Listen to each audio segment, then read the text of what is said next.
एक ऐसा पत्थर जिसके बारे में कहा जाता है कि अगर उसे लोहे से छुआ दो तो लोहा सोना बन जाता है। सुनने में फैंटेसी जैसा लगता है, लेकिन मध्य प्रदेश के रायसेन में एक पुराने किले से जुड़ी सदियों पुरानी कहानी कुछ ऐसा ही दावा करती है। कहा जाता है कि कभी इस किले के राजा के पास एक ऐसा पारस पत्थर था, ऐसा पत्थर जिसकी कीमत किसी खजाने से भी ज्यादा थी। क्योंकि अगर कहानी सच थी तो उसके पास सिर्फ सोना नहीं था, उसके पास असीम दौलत बनाने की ताकत थी। और फिर एक दिन किले पर खतरा आया। राजा को लगा अब यह पत्थर दुश्मन के हाथ लग सकता है, तो कहानी के मुताबिक उसने पत्थर को किले के अंदर मौजूद एक तालाब में फेंक दिया। और फिर पत्थर गायब। लेकिन कहानी आज तक गायब नहीं हुई। तो सवाल यह नहीं है कि पत्थर कहां है, सवाल है क्या वो कभी था भी। इस मिस्ट्री को समझने के लिए हमें पहले उस जगह को देखना होगा जहां यह कहानी जुड़ी है। रायसेन मध्य प्रदेश की एक ऊंची सैंडस्टोन हिल पर बना रायसेन का किला। यह कोई काल्पनिक जगह नहीं है। एक समय में यह एक इंपॉर्टेंट स्ट्रेटेजिक स्ट्रॉन्ग होल्ड था। ऑफिशियल रिकॉर्ड्स के मुताबिक रायसेन का किला मिडीवल इंडिया में कई अलग अलग शक्तियों के अधीन रहा और 1543 में शेर शाह सूरी ने इसे पुरान मल से कैप्चर किया।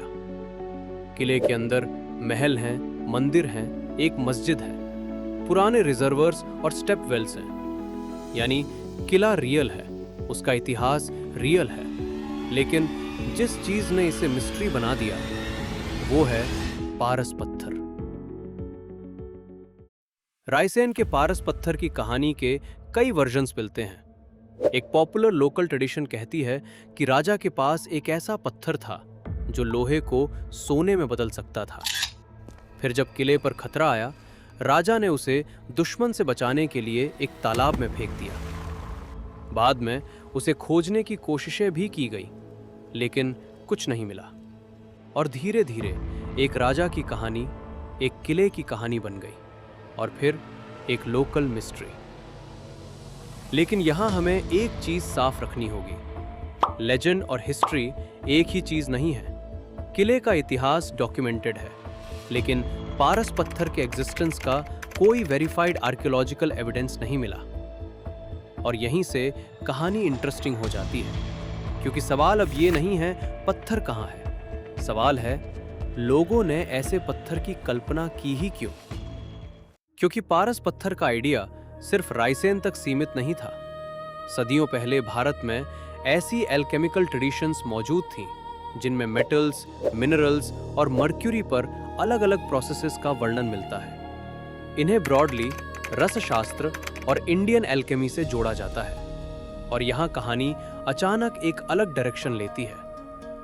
कुछ इंडियन एल्केमिकल टेक्स्ट्स में एक गोल का वर्णन मिलता है, लोहा सिद्धि, यानी बेस मेटल्स को गोल्ड में बदलने की कोशिश। और दूसरा था देह सिद्धि, यानी शरीर को एक्स्ट्राऑर्डिनरी अवस्था तक ले जाना, जिसमें लॉन्ग लाइफ और इमॉर्टैलिटी जैसी आइडियाज भी शामिल थी। मतलब सोना बनाना और मौत से बचना दोनों एक ही बड़ी इच्छा से जुड़े थे, ट्रांसफॉर्मेशन, ऑर्डिनरी को एक्स्ट्राऑर्डिनरी बनाने की इच्छा। अब यहां एक गलती करना आसान है। हम कह सकते हैं पुराने लोग मैजिक में बिलीव करते थे और आगे बढ़ सकते हैं, लेकिन हिस्टोरिकल एल्केमी इससे ज्यादा कॉम्प्लिकेटेड थी। इंडियन एल्केमिकल टेक्स्ट्स में मर्क्यूरी, मिनरल्स, मेटल्स, हीटिंग और प्रोसेसिंग जैसी चीजों पर डिटेल्ड डिस्कशंस मिलती हैं। और रीसेंट स्कॉलरली रिसर्च दिखाती है कि ये एक कॉम्प्लेक्स इंटेलेक्चुअल ट्रेडिशन थी। लेकिन इसका मतलब ये भी नहीं है कि एंशिएंट इंडियन एल्केमिस्ट्स ने सच में आयरन को गोल्ड बना लिया था। उसका एविडेंस हमारे पास नहीं है। तो अब सवाल साइंस के पास जाता है, क्या आयरन को गोल्ड बनाया जा सकता है? आयरन और गोल्ड दो अलग एलिमेंट्स हैं। आयरन का एटॉमिक नंबर है 26, गोल्ड का 79। मतलब आयरन के न्यूक्लियस में 26 प्रोटॉन्स होते हैं, गोल्ड के न्यूक्लियस में 79।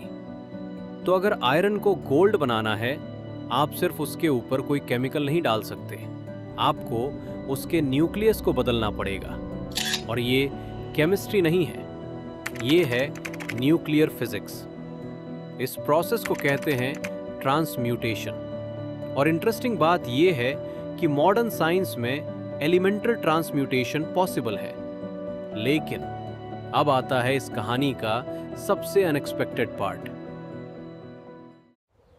2025 में सर्न के एलिस एक्सपेरिमेंट ने एक बेहद फैसिनेटिंग रिजल्ट रिपोर्ट किया। साइंटिस्ट्स ने लार्ज हैड्रॉन कोलाइडर में लीड न्यूक्लियाई को गोल्ड न्यूक्लियाई में बदलते हुए मेजर किया। हाँ, लीड से गोल्ड, लेकिन कोई मैजिक स्टोन नहीं था, ये था न्यूक्लियर फिजिक्स। लीड के न्यूक्लियस में 82 प्रोटॉन्स होते हैं, गोल्ड में 79। जब हाई एनर्जी लीड न्यूक्लियाई एक दूसरे के बेहद पास से गुजरते हैं तो उनकी इलेक्ट्रोमैग्नेटिक इंटरेक्शन में कुछ प्रोटॉन्स बाहर निकल सकते हैं। और अगर 3 प्रोटॉन्स निकल जाएं तो लीड न्यूक्लियस गोल्ड न्यूक्लियस बन सकता है। लेकिन इससे कोई राजा अमीर नहीं बन सकता। सर्न के मुताबिक रन 2 के दौरान बने गोल्ड की टोटल मास लगभग 29 पिकोग्राम्स थी, इतनी कम कि प्रैक्टिकली इसकी कोई कमर्शियल वैल्यू नहीं।